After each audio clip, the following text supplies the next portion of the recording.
for coming on with us. Christina, thank you. I want to turn to Scott Smith Thank for you. a moment now. Scott's an independent expert who's been testing the air and water in East Palestine. He's also the CEO of U.S. Biosolutions. And Scott, we thank you for coming back. So same thing, but more from your area of expertise, of your reaction to what's coming out now. And I'm sure much of it doesn't surprise you. No, and first of all, thanks for having me, Connell, and I agree and echo everything Christina Seislov has said, and I've tested side by side with her even recently. First of all, I want to say Jennifer Hamady, the chair of the NTSB, is a model example of how to run a government agency and do an investigation.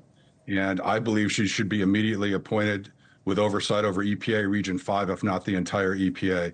I really, really credit her in what she's in the investigation and the facts. Now, one of the things Hamady has said, she's the chair of the NTSB, is that people were trying to say that this isn't as bad as you think, or it's not bad as it's not as bad as it's being made out to be, and that kind of thing. And she basically said, no, that's nonsense. Let's listen to a clip of Jennifer Hamady, to your point, and then we'll come back and talk about her some more and maybe what other people could have done differently. Here she is. Unfortunately, some have sought to minimize the wide-ranging impacts of this derailment, pointing to the fact that there were no fatalities or injuries. For this, we are certainly grateful, but the absence of a fatality or injury doesn't mean the presence of safety. So that's an interesting way and probably an accurate way of putting it, right? Just because there weren't people necessarily dying on the spot doesn't mean this wasn't an absolute disaster. So your point is others could have taken a page from Hamady. Correct. And with Chair Jennifer Hamady, that makes me believe that government agencies can work for affected residents like East Palestine and taxpayers again. It's great.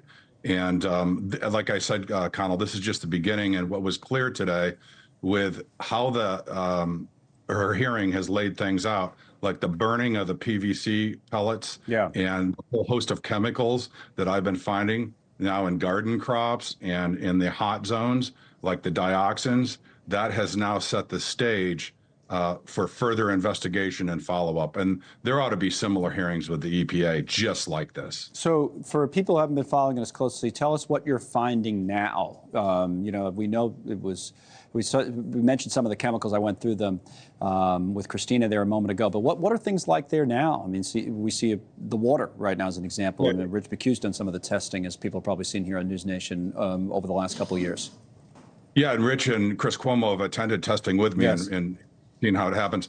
But polycyclic aromatic hydrocarbons from the variety of chemicals, along with the dioxins, there's no standards for mixtures of chemicals. We are seeing those, but there's some good news in that as much as I get smeared and attacked by the EPA and Norfolk Southern, and even some of the plaintiffs' attorneys, the majority of my results, a little over 55%, agree nothing to see here. But the minority of the results, like 45%, are the potential hot zones that need follow-up testing.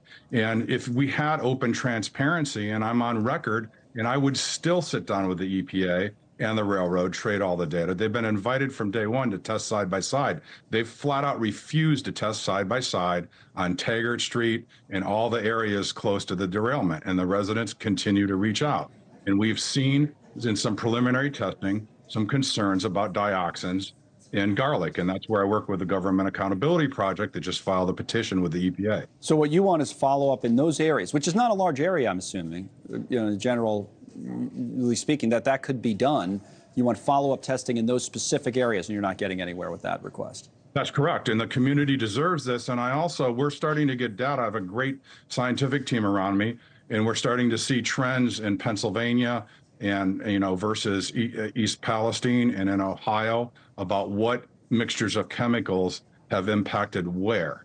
So this is actually good news that we're seeing the majority of the results that actually agree with, when they say nothing to see here are under the background contaminations. But and also it is good news that we've identified the potential hot zones for follow-up work. And, again, taking a lead from Jennifer Hamady, transparency, just because no one has died, it does not mean this is not a serious disaster. But the good news is we have the data to go in and get solutions and help these people, and it needs to happen now. We'll stay on it, as you know, Scott. Thanks again for coming on. We appreciate it. Thank you. Scott Smith, coming up.